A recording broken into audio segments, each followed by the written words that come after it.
The Burmese child was 20 years old and 3 months when the father petitioned him. The father wasn't even in the US, the child was a US citizen, but living abroad. Filed the I-130, and then by the time the child adjusted status in the US was already way over 21 years old. The case was approved without a request for evidence, and the craziest part is that the father hadn't lived in the US for like 10 years. And if you know immigration law, you know that that is a red flag. I'm gonna walk you through everything we did so you can see how this was done. Let's go.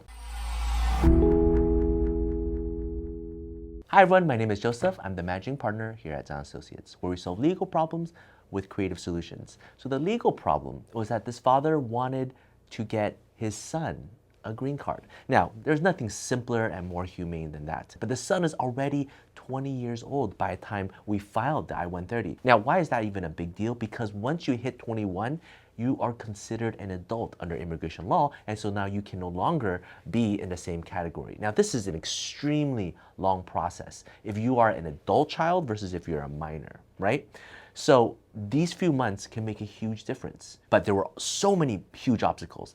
Didn't live here, no tax returns, needed to get a joint sponsor, needed to file, needed to freeze the age, needed to be in the US to study, and then get a green card afterwards, right? And there's so many processes. And one particular nuance was that this case was originally filed so that the child would be able to go to the embassy abroad in Burmese to get the green card. But because they needed to go to school fast, we got them here on an F1 visa and then change it from NVC and consulate all the way to adjustment status in the US and skip the interview.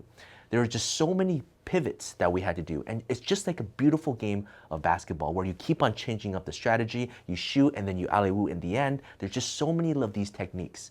Sure, the end result was a green card, but how do you get there? That's the art. If we didn't do the I-130 correctly early stage, everything gets delayed and potentially wouldn't be able to get the green card because the child would have aged out, right? He filed the case when they were 20 years old. And to make things more complicated, when we filed the adjustment of status, the I-130 wasn't approved yet, right? The I-130, which was already very difficult on its own, we requested USCIS to amend the I-130, change it from NVC to the US adjustment of status, and it wasn't approved yet. When we filed the case, we just provided the I-130 receipt. So just think about how many things that we had to change to get this case done correctly. We helped the child enter the US as an F1 student. If we didn't get the kid into the US and study, then they potentially had to do the National Visa Center and Consulate, and they would have missed out on a great education. Maybe they still would have gotten the green card, maybe not, because we know consulates are a lot more strict than in the US, but we were able to get them in and help them adjust status. If they had to do requests for evidence and interview,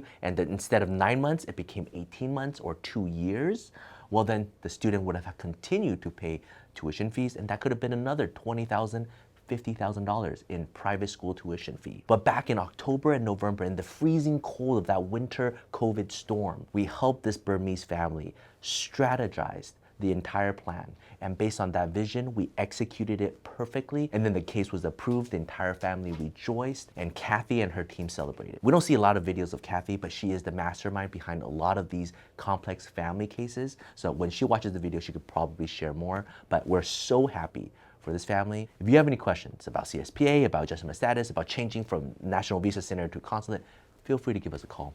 We'd love to talk to you. Take care. Bye-bye.